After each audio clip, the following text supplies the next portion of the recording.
They were nearly the last Japanese company to get into the motorcycle business.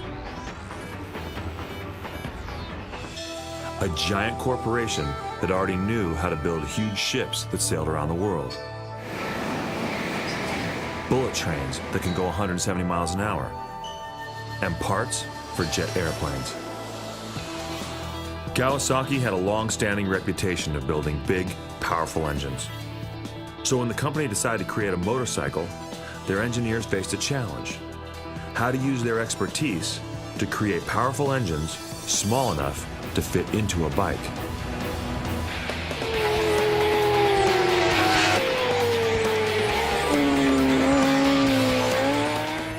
We need a total performance to outperform other brands. They turned the world of motorcycle engineering upside down, creating some of the most revolutionary designs ever produced. Design philosophy is aggressive and emotional.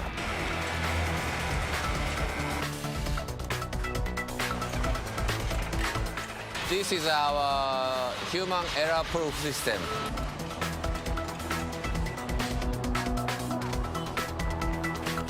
Just to make sure they got everyone's attention, they painted their bikes an unusual color: lime green. Beautiful looking green color we run, you know, that's a trademark thing of Kawasaki. A trademark reinforced by a single word: ninja. If you tell somebody you have a Ninja, they know exactly what you're on. You're on a Kawasaki sport bike.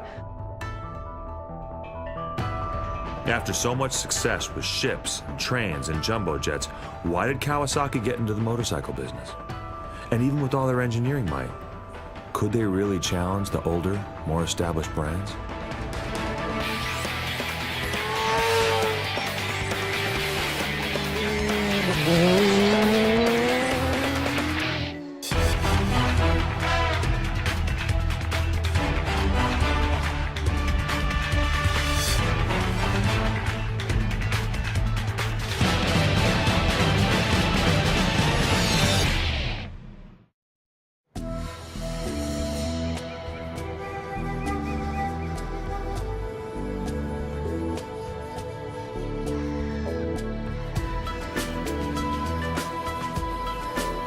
Although its recorded history dates all the way back to 201, Kobe is one of Japan's most modern cities.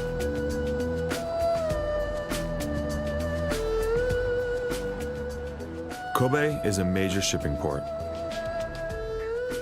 It was one of the first Japanese cities to trade with the West.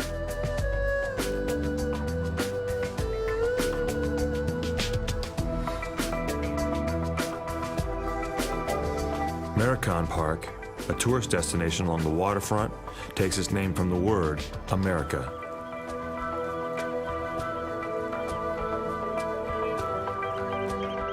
One of the park's famous landmarks is the red steel port tower. Built in the shape of a giant satsumi, a traditional Japanese drum, its observation deck towers 350 feet above the water. Nearby is a giant Ferris wheel. The park attracts tourists by the thousands.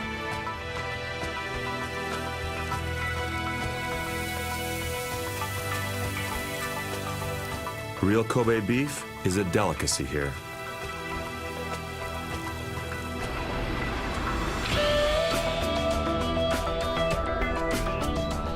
Kobe is home to more than 100 international corporations, including Procter & Gamble and Nestle. It is also home to a company that had been in business for almost 80 years before it ever thought about building a motorcycle.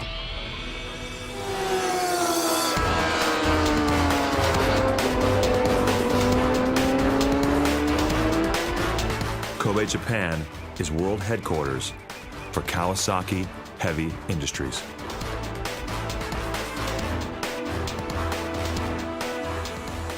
Kawasaki Heavy Industries was founded by a man named Shinzo Kawasaki in 1878.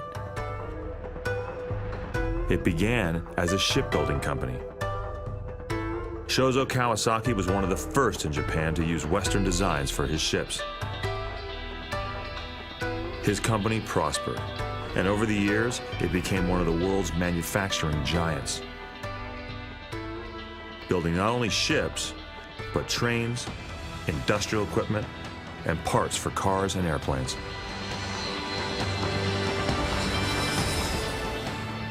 In one way or another, a Kawasaki product probably touches your life every day. But hardly anyone knew the Kawasaki name. To build brand awareness, the company started building motorcycles in 1955. It was a way to embrace the growing popularity of motorcycles in the US.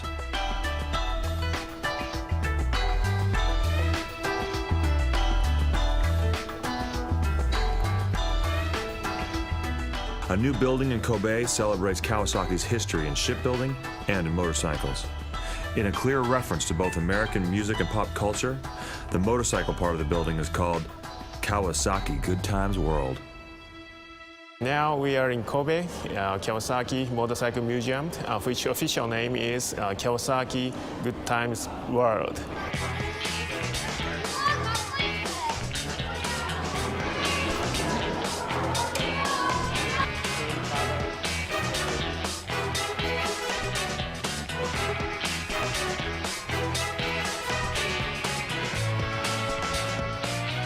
Kawasaki was third of the Japanese Big Four, including Honda, Yamaha, Suzuki, to make a motorcycle. But they had a secret weapon, a skill in engineering that would make them stand out. Kawasaki assigned engineers from its aircraft division to build its first motorcycles. And from 1955 to 1965, they created a variety of bikes.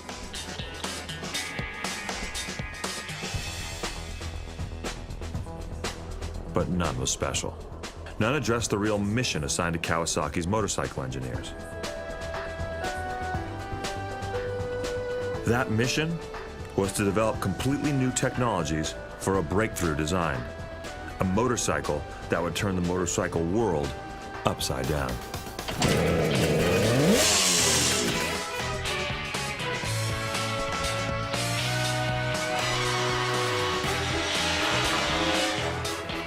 In 1968, what started out as an engineering exercise became a real motorcycle called the Mach 3.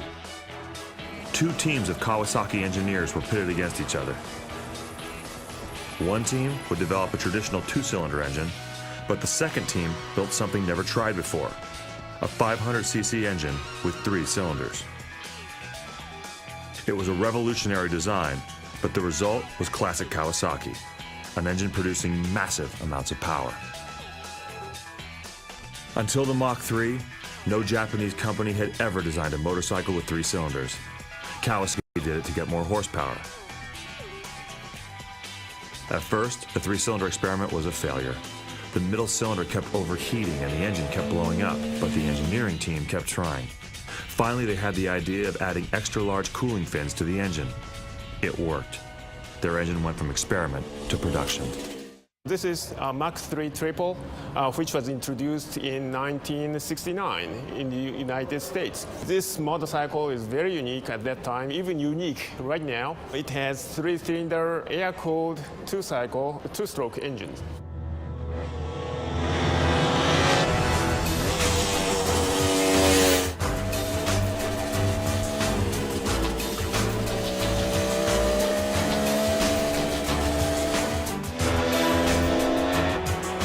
It took an entire year to solve the engineering challenges of a 3-cylinder engine, but the result was worth it. When the Mach 3 went on sale in 1969, it was the most powerful production motorcycle in the world. My dad took me up to the local high school on the back of his Mach 3. He said, go sit on that curb right there, and he did wheelies by me on his Mach 3 all the way down the parking lot, and that'll stick with me forever. Those things ran hard, super, super fun to ride.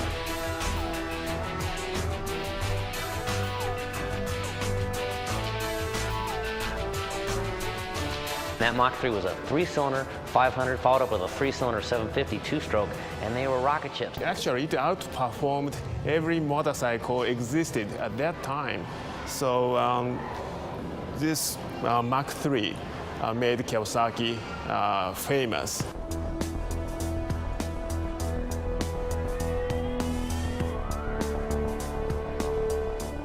But Kawasaki would need more than just the Mach 3 if it wanted to take on Honda, Yamaha, and Suzuki. Kawasaki would need a long-term strategy. That strategy was simple. If one engineering exercise could revolutionize the motorcycle world, then what they needed to do was keep the revolution going.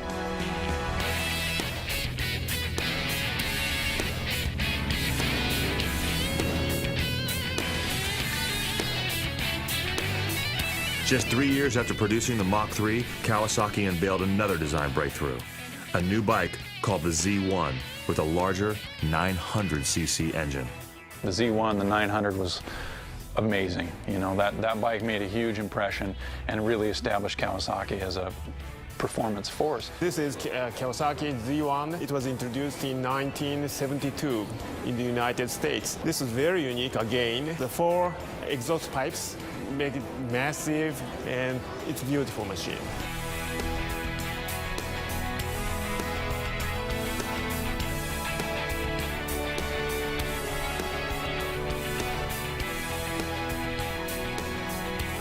When this bike hit the streets, this Kawasaki, it changed everything. All of a sudden, you had a bike that not only made a lot of horsepower, things stopped really well. It was not a sport bike by current definitions, but it was the sportiest thing you could get. The Z1 was sporty, but sporty isn't enough. Was the Z1 engineered well enough to win where it really mattered? Could it win on the racetrack?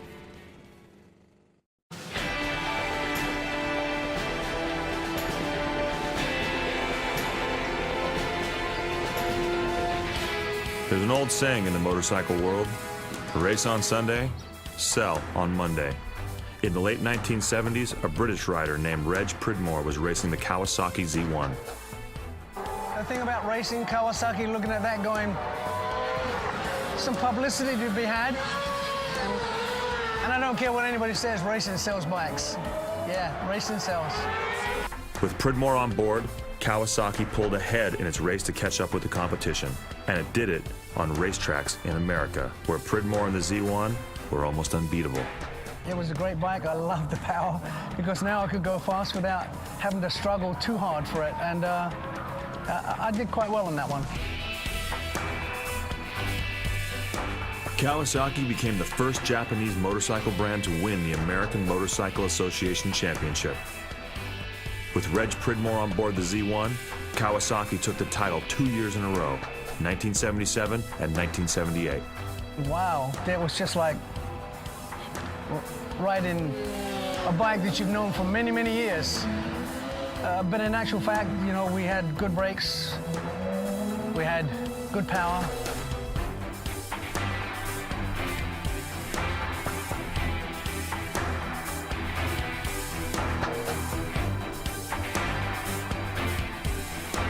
Pridmore's success on the track was a key for increasing Kawasaki sales, especially in the United States. Z1 used disc brake for the first time in Kawasaki. It's a huge one compared to standard size at that time. The Z1 needed good brakes. The bike you could buy off the showroom floor had a top speed of 125 miles an hour. It created some standard, not only in Kawasaki, but motorcycle industries worldwide, what super sport should be.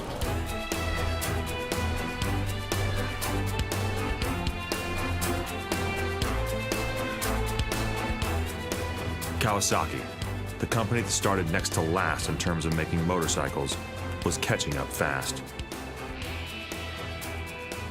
It created the Mach 3 in 1969, the Z1 in 1972, and then won 2 championships in the late 70s. But could Kawasaki go for the jugular and totally redefine what the modern sport bike should be?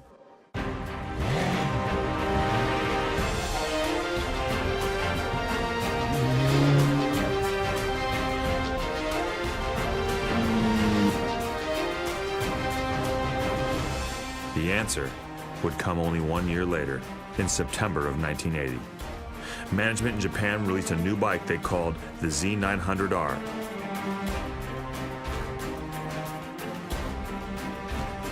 But Kawasaki's American staff in Southern California thought they had a better idea. They wanted the new bike to be called the Ninja. Kawasaki Motors Corporation in the United States, they invented their Ninja name because at that time Ninja was a Superman. Boy, the crazy boys down at Kawasaki USA found that name, and there's some crazy guys down there at that time, and they came up with that Ninja name that really stuck.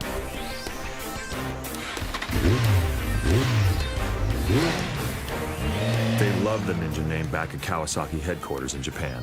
It struck a balance between what would sell in America and the clearly Japanese design philosophy used in creating the bike.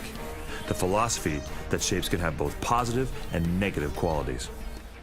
This is a bike is a positive, negative is combinations. And then we are making the positive and negatives, and the shadows making with my design philosophies. And then sexy.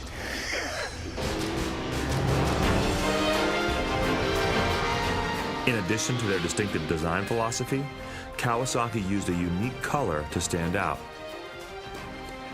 lime green. And the reason why is as unusual as the color itself. In the late 60s, green was considered bad luck on a racetrack. But Kawasaki put its faith in engineering, not superstition. Mixing 9 parts yellow with 1 part blue, it created what it called a color of defiance. The lime green color was an attempt to psych out the competition. Well, everybody knows what makes a Kawasaki, and that's that beautiful looking green color we run, you know. That's a trademark thing of Kawasaki. The original Ninja was another marvel of Kawasaki engineering, stringing together a long list of firsts. It was a completely new design. The engine more compact, the first Kawasaki with a water-cooled motor.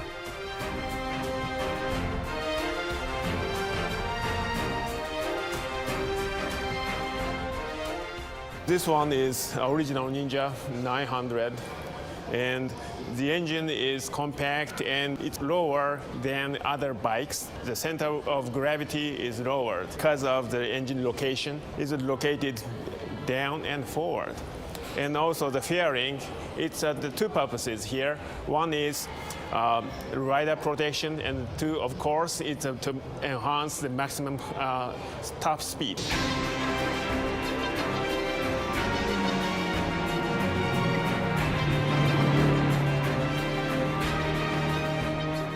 Here was a bike that had, you know, a racing level suspension and engine performance, and even a kind of a racer's crouch to the seating position. You know, there hadn't really been anything like it before. The first real sport bike from the Japanese. It had the correct ride heights, it had red wheels, it had the short handlebars. It was just a tight little package, and it was the first purposeful sport bike that I remember coming out.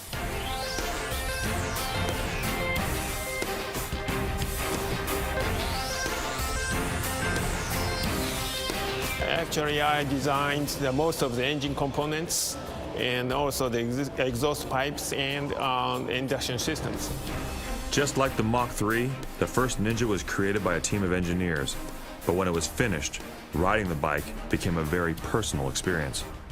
After completion of this bike, I rode it in a proving ground, and it's something like kind of standing alone on the desert, nobody there, and what I saw was just the scenery was moving back, my weight and the motorcycle weight combined and moving very fast.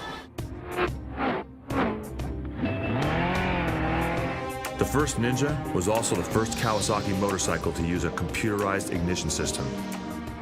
It may sound simple now, but in the early 80s, controlling the air and fuel mixture in the engine by a computer was a major advancement in the motorcycle world. A significant motorcycle Kawasaki has ever made. So significant that the name Ninja has become virtually synonymous with the word sport bike.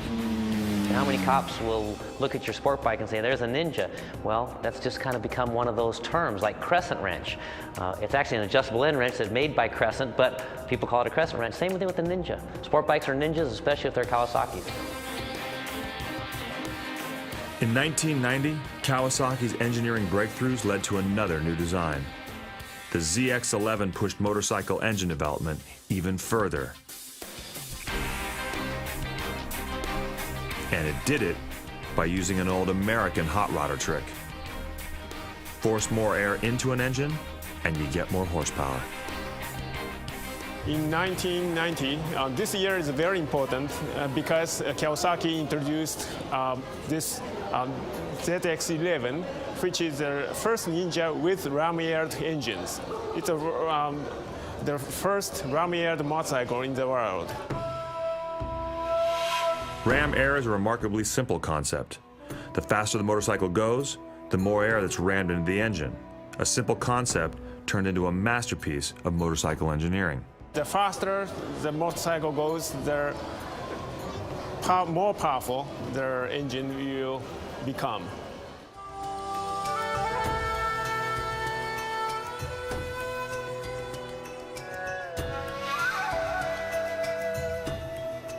In 2006, Kawasaki engineers pushed the Ninja name into yet another category of motorcycles. This time, their target is to build the fastest street-legal motorcycle ever made.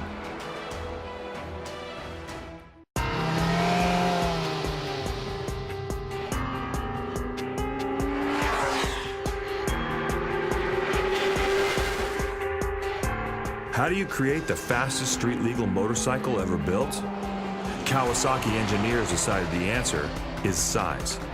They created a monster-sized Ninja called the ZX-14.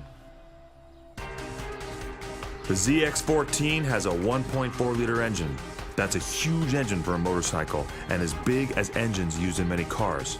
In fact, the ZX-14 is faster than virtually any car on the road.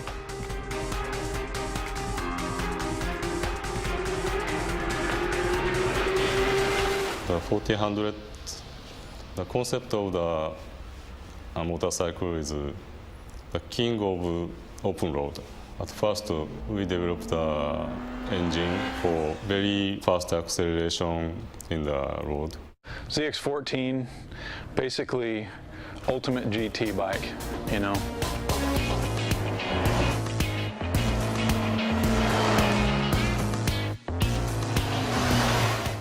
Once again, going from concept to reality would be a major engineering challenge. For one thing, the ZX-14 design team had to develop an entirely new and much stronger frame because the bike's new engine cranks out nearly 200 horsepower. The chassis is really the main part of the motorcycle. After you test the engine, you have to test the chassis to make sure it's strong enough to handle all the power. It's a whole lot of motor in a capable chassis. Those kind of bikes are their own experience. You know, a big, long, fast GT is its own thing, but boy, I mean, on the right roads and in the right setting, there's nothing like it. I mean, beautifully smooth handling bike, and then you come to a corner, roll it on, and just, it's so there, you know.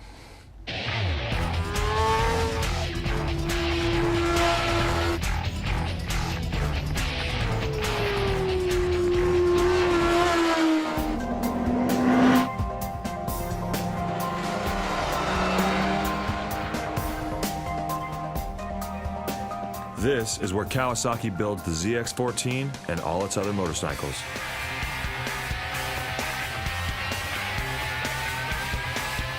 The Kawasaki Motorcycle Factory at the company's enormous Akashi Works, a giant industrial complex just west of Kobe, Japan.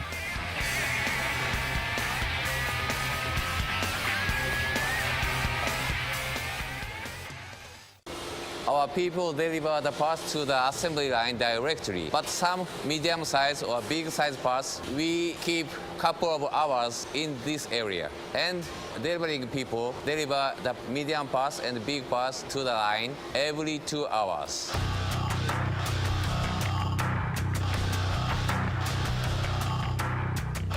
Smaller parts are placed into computer-coded containers that will arrive at precisely the right place in the factory at precisely the right time. So our people just pull the cart to the line. So not necessary to handling 2 times, 3 times, 4 times.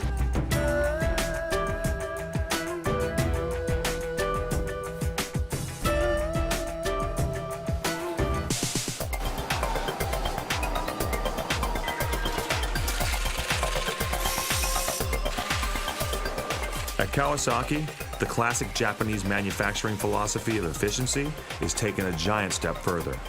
While people are building machines, other machines are watching the people. Kawasaki has what it calls a human error-proof system.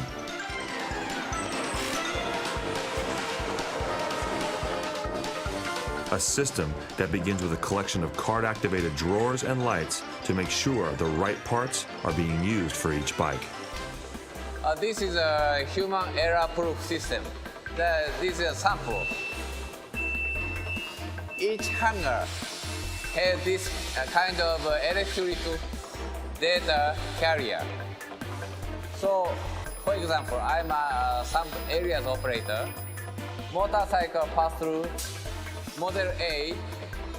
So model A parts come. So I pick up the parts and assemble.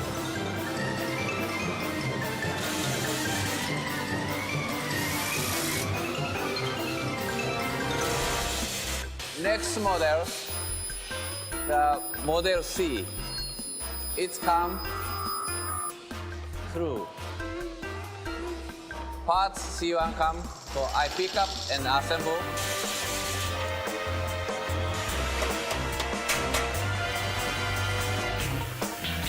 But if I miss to pick up and next model B come, it's alarm. Assembly line, stop. Supervisor know something wrong happened on the line. So this kind of system, we applied many stations, very important place. There are multiple different human error-proof systems throughout the factory, starting with each bare chassis as it begins its trip down the assembly line. After chassis start, he picked up the wire harness from the right position. How can he know the right position? The light is turned on, so he may not miss to pick up. We have many specifications of the harness, so this is very important to pick up the parts, the right part to the right chassis.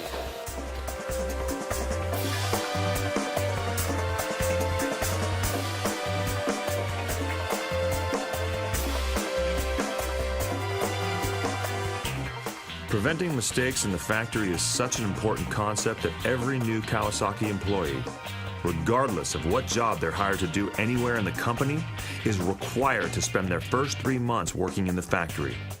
They're called freshmen. 3-month freshmen hired by an engineer or staff come on the line.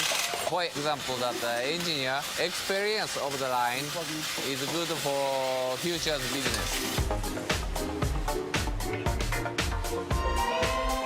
It's good for business because the fundamental lesson all freshmen learn is that Kawasaki is obsessed with avoiding mistakes in the factory. We run many kinds of models on the line, so operator need to know what torque range is good for this model. So our electrical indication system shows the operator by lighting the red light. So operator pick up the right torque range and use it. If operator use wrong torque range, conveyor assembly line will be stopped.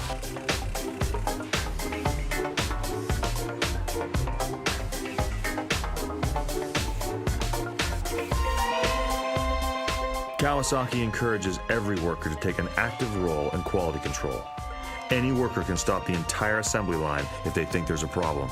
Quality control, second step. When operator finds out any quality problem or operator's operation delayed, anytime he can call, switch button, Then number line turn on. We ask all operator whenever he has problem, don't hesitate to stop the line.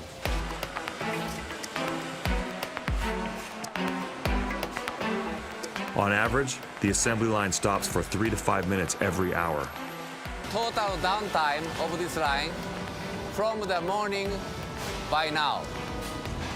So today, this line stop is about 3 minutes per hour. I guess good condition today.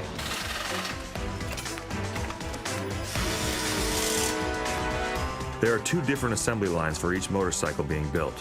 The first one is the sub-assembly line, where individual components from outside vendors are put together. This exhaust system come outside from vendor. We set necessary parts, for example, gasket, and assemble here.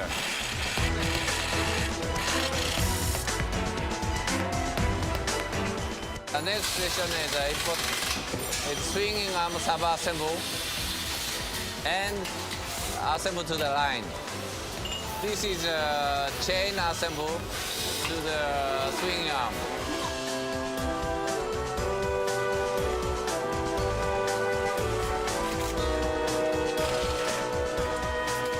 This is the final station of the sub-assembly line. We receive the front forks from the outside vendor by the order of our assembly line order. So after assemble the front fork to the unit, we assemble the front fender and front foils.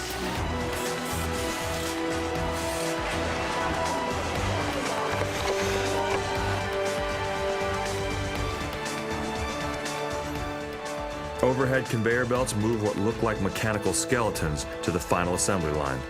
In a matter of minutes, they will emerge at the other end.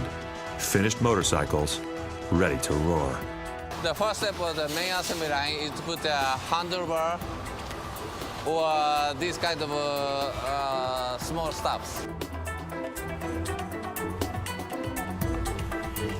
Here we assemble the fairing. This is the middle area of the main assembly line.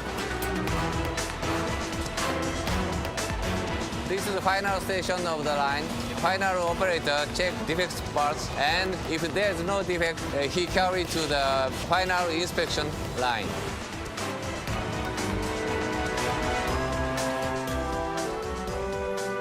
The last stop in the factory is the final inspection area. First, workers visually inspect each bike. They fire up the engine for the first time, letting it warm up before the very last step, the power test.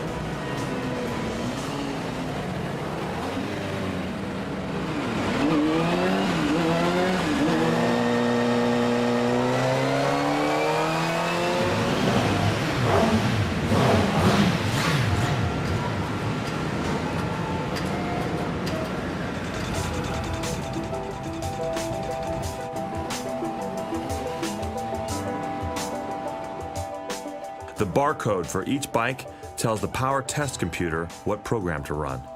It also records all the test results. If your bike broke down 3 years after it was built, the factory could go back and pull up its barcode, specifications, and test results.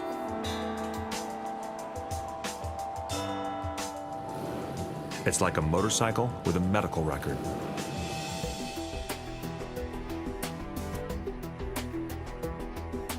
In another part of the factory, the new world of high-tech meets the old world of tradition. Every time Kawasaki engineers create a new engine design, they stop to celebrate their work with what they call a new engine starting ceremony.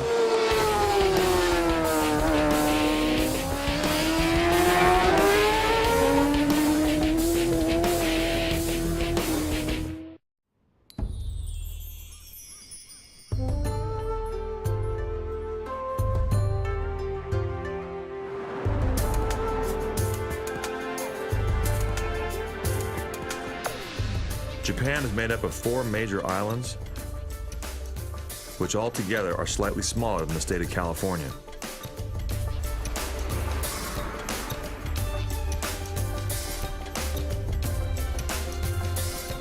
Tokyo is the de facto capital of Japan. There's actually no legal definition for Tokyo's status as the capital of the country, but it is home to both the Japanese government as well as the royal family, and has in fact been considered Japan's capital city since 1868.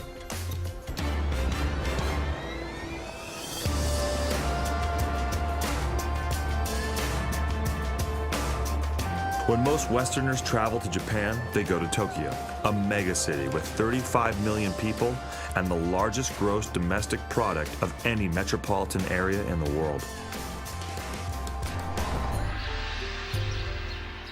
Few Westerners ever see the southernmost island in Japan. It's called Kyushu, and it's widely regarded as the birthplace of Japanese civilization.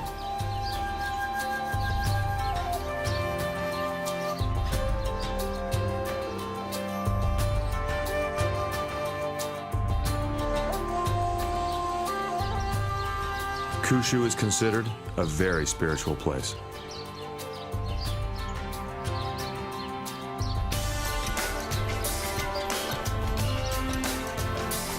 Kyushu is extremely mountainous and home to one of Japan's most active volcanoes. Sitting on one side of the volcano is one of the best, most challenging racetracks in the world, but few people even know its name.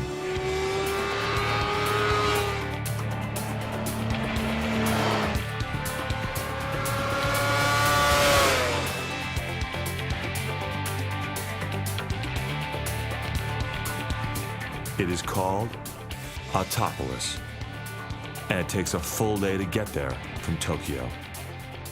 Autopolis was what an amazing facility. It was just, it's very far away from anything. You're kind of out in the woods.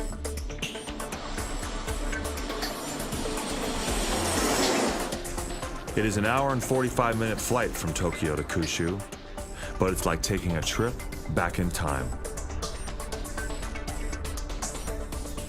From the neon signs of Tokyo to a very different, rural-looking Japan.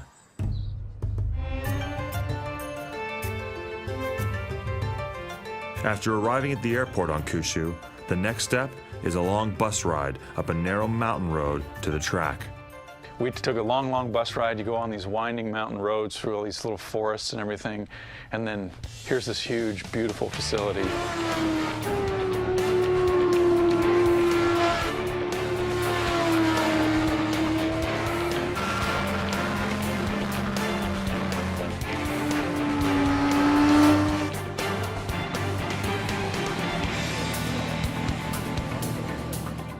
Kawasaki introduced the new Ninja ZX-6R to Autopolis.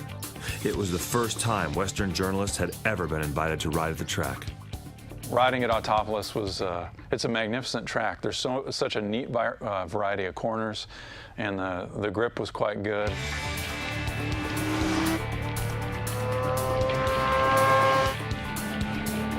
All the different Ninja models feel remarkably at home at Autopolis, including the ZX-14. The biggest, baddest Ninja of them all.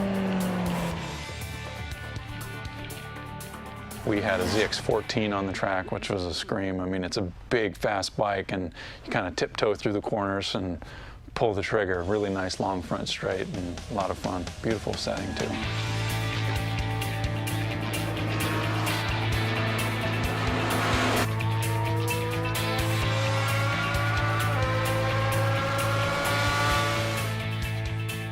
The front straight at Autopolis is just part of the 2.9-mile circuit that has 13 different corners.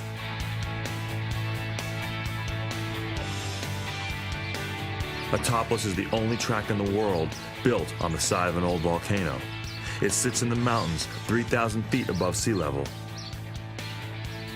And riding the roller coaster is the experience of a lifetime.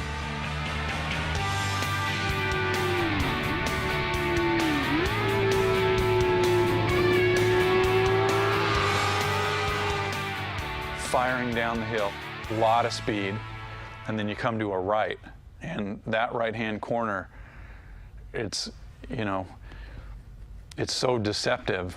You know, you have a catalog of corners that you've seen, and you sort of try to apply what you've learned about turns to these turns, and that's the kind of corner where you look at it and you go, oh, well, I got to slow down. Well, no, don't slow down. because you don't have to, because you get driven into the pavement, which increases the grip, and you could just go so faster there.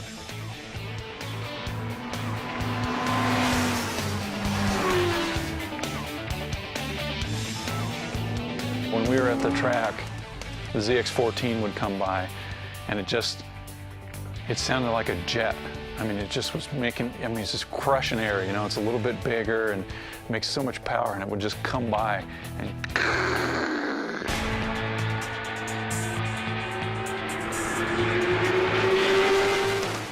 it was pretty awesome.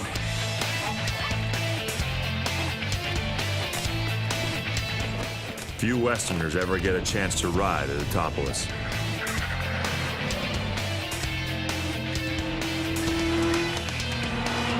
Most of the time, the track is used by factory test riders, pushing new bikes to the limit.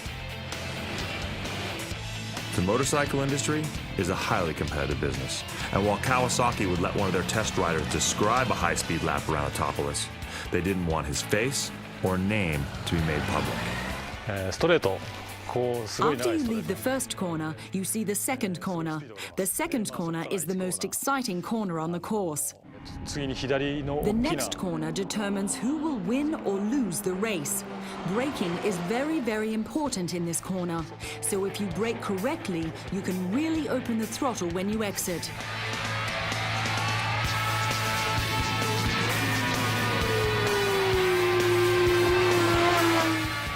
The test riders know every inch of the track.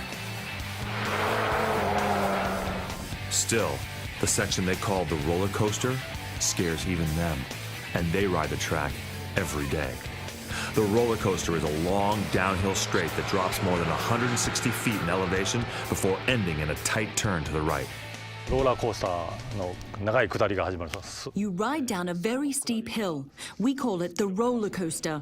At the end of the downhill straight, there's a really tight right-hand corner. It's really scary, but when I take the ideal line through the corner, I feel really comfortable.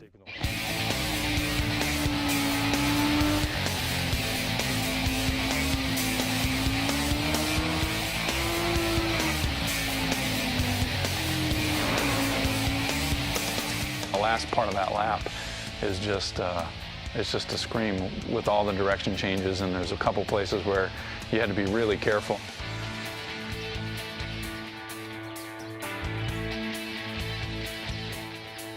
Autopolis is a very challenging track.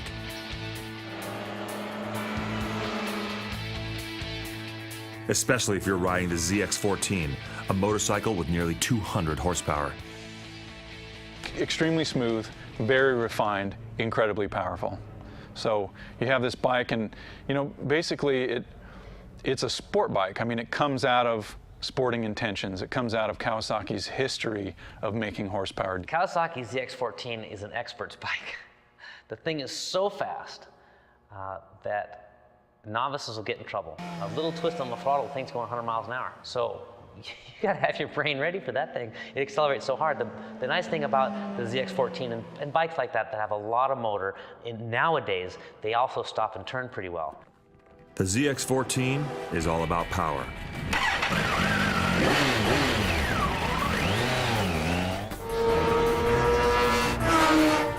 The lime green ZX6R Ninja has a smaller engine. The bike is lighter. It is a motorcycle built to carve corners.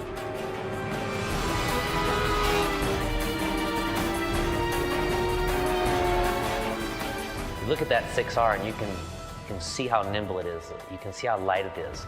Kawasaki's done a great job to get the weight out of it.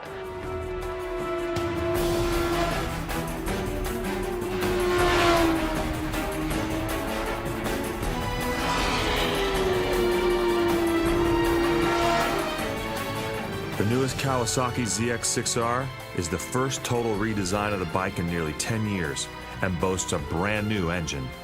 It does so many things well. It'll stop, it'll turn in, it'll avoid gravel, it'll do all the things you need to do, yet it's got enough punch to take it out and win a national supersport championship on it. So that's a pretty well-rounded motorcycle right there. Even though the Japanese are known for their efficiency and engineering, the ZX6R is a prime example of Kawasaki's unique passion and artistry.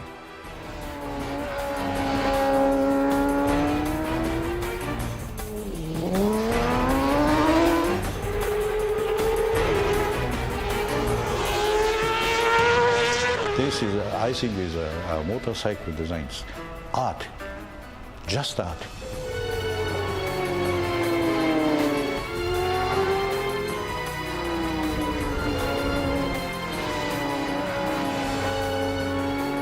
An art form that attacks your senses as hard as it attacks the road. When you open the throttle, you feel like you've left your brain at the starting line.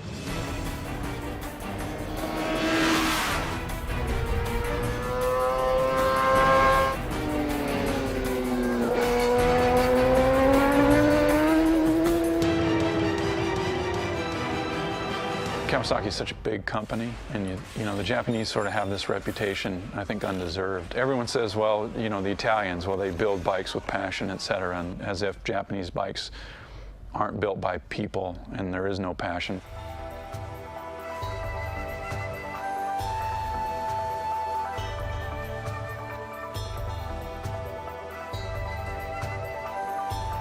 From its unique engine starting ceremony to the christening of ships 100 years ago, Kawasaki has always had passion.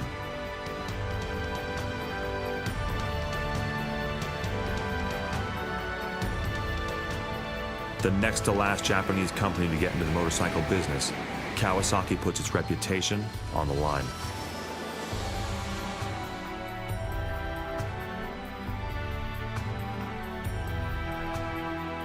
It took chances and created an atmosphere where engineers and designers were encouraged to experiment.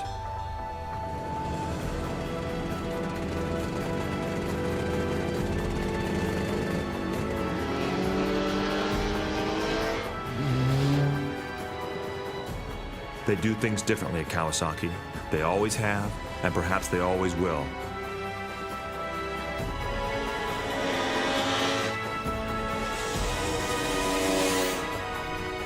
From the first Mach 3 to the newest Ninja painted in classic lime green, Kawasaki is a company that's always full of surprises.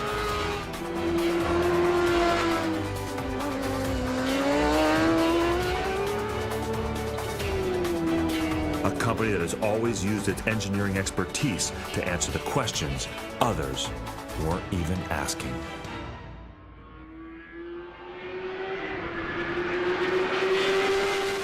It happened during the mid-'80s to early '90s. The pace was being upped every single year by a sizable margin. A bike would lose 20 pounds in a year. A bike would gain 5 seconds in the quarter mile. It was huge jumps. I was there during that time, and I can remember telling the staff at Sport Rider magazine, the guys that worked for me, saying, guys, we need to ride better to be able to test these motorcycles. We need to sense things and feel things better. We need to be able to pick our pace up because the bikes were better than us.